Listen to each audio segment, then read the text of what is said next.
the last video I had a bit of a rant at the end and everybody seemed to like it. I guess the way the world is at the moment, it's not a bad idea to let off some steam rather than let it off on somebody else as such, physically I mean. So yeah, where that had come about was, as I said, these birthday cards were sent back, which seems ridiculous. It's a normal post, it's a letter. But where that came from is Victor, the guy that was at the course with us, he ordered, I believe, around about these figures might not be correct, but he ordered around about £2,500 or euros worth of parts that he needed, I think, between himself and Lewis, he's a friend of his and friend of ours. And they ordered it before the Brexit, so they made sure they got it on time. There was a bit of a screw up. Eventually, they did get it. I can't remember the actual company, I will tell you. I can't remember if it was Mini Spares or Mini Sport, some mini outlet anyway.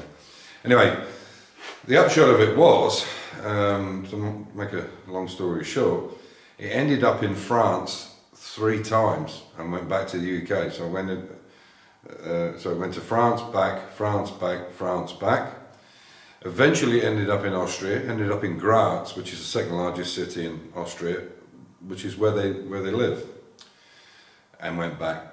So they came up with some ridiculous figure for the tax on it, because you're not supposed to pay VAT in the UK now. You pay an import duty or a tax duty, whatever, which is quite a bit higher. I think it's about 10%, 12%.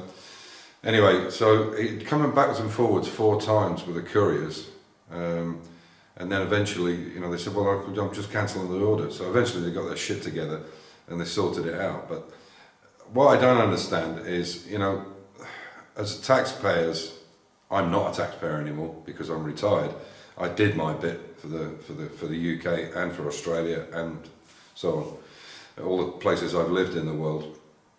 I don't pay tax now, I'm just saying I'm retired, but I don't take anything from the country. I have private medical cover, I have a private pension scheme, and so on and so forth. So, you know, but here you can't do it anyway unless you're an Austrian citizen. So, bottom line is it's always the guy in the middle that gets screwed over with these things. The guy's paying the tax, going to work, doing the right thing. It's always them that get screwed with their hobbies and so on and so forth.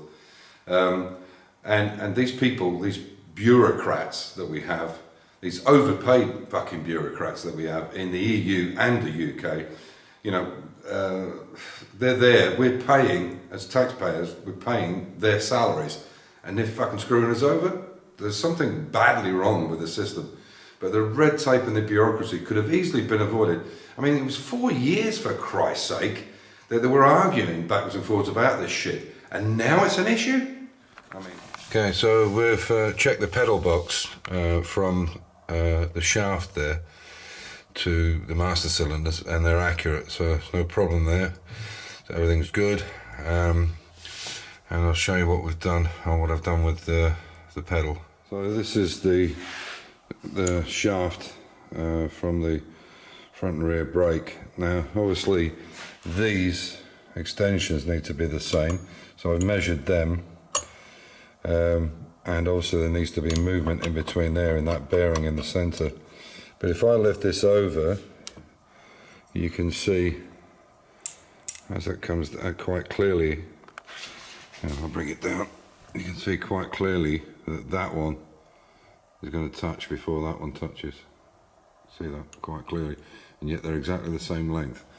And the simple reason is that when we heated this is off center to there, so you can see that the gap there, sorry, the gap there and the gap there, it's twisted, because when we heated it, we've obviously got it out of alignment, so you can see as that's moving through an arc, even though it's very small, it's going to put, this is higher than that side. You can see it quite clearly. I think if I put a piece of paper behind it, maybe it might show a bit better. Hang on, will that help? I don't know if that's going to help at all, but maybe you can see that a bit better. Yeah, that gap. So this is twisted, this barrel is twisted here, so we need to reconfigure that, because basically the idea should be as you put the cable on it, this slides backwards and forwards, so you can adjust these. So you either put more biased on front or back, but we don't need that because we have a biased brake bias, hydraulic brake bias in it, so we don't need it. So that's where the problem is. So I'll fix that up. You can see it quite clearly there. I think you can. Yeah, look. You can see that one on the left is moving quicker than the other one. That's what's wrong with it. So we'll fix it. So you can see the pedal is now straight here. The distance between that the top tube, or the where it's on the main shaft, and here is now same. I've put these are washers from an E-type or from the bodywork on an E-type. So I've just put them in just to make sure. So the bearings in the centre, there's exactly the same amount of washers. The distance on these two pins now are the same, and the difference, from centre to centre, is 61.35, which is what it is on the Masters, so everything should be fine. So that can still float freely, and then you can see here where this hole is. This is where this cable goes on it. Whether we put it on or not, I don't know. I don't know if there's room, but I'll show you it anyway. So this is sorry, I have to fill. So this is the adjustment for it. You can see if I get this right, I'm looking at it and looking at. You can see if I turn that, it makes the bias, and then that obviously goes onto there and tightens into them holes with those grub screws there. So now what happens is when I turn this, obviously it's tight now, but normally when they're not in there, when I tighten that, in fact I'll take them out now because I know they're exactly the same height, and you can see that from there. I'll just do that. So now if I turn this, when I turn it, obviously it's bringing the pedals or bringing the rods at the same distance all the time. So no matter how far we go in and out, it's moving them. That's the way it should be. So there we go. So I'll put it back together. Obviously it's wanky there, or wonky, yeah, wonky. But obviously once they're sat onto the brake master cylinders, they'll be solid, and they're on circlips anyway. So there we go. So that's the fix, and we'll see how it works. Okay, so that's the pedal box back in. So you can see now, if you look at the two, they're basically almost like cotter pins. I see people on videos talk about cotter pins, and they mean split pins. But I'm pretty sure a cotter pin is a wedged pin that goes into a bicycle, onto the pedals on a bicycle. I'm sure they're a cotter pin where they're wedged. But anyway, I digress. So you can see now, if I press that pedal, you can see both of them are acting at exactly the same time. So we put them nuts on it because the throttle doesn't come back any further than that, but I will put that onto it.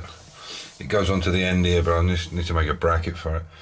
So there you go, so it's good. So we shouldn't have any more problem with the brakes locking.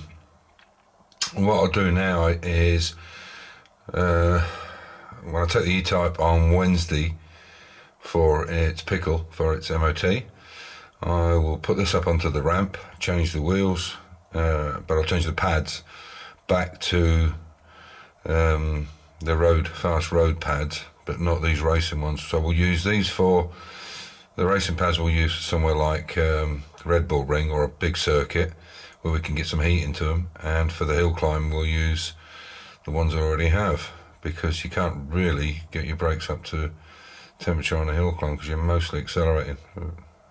So there we go. So that's that done. Another job out of the way.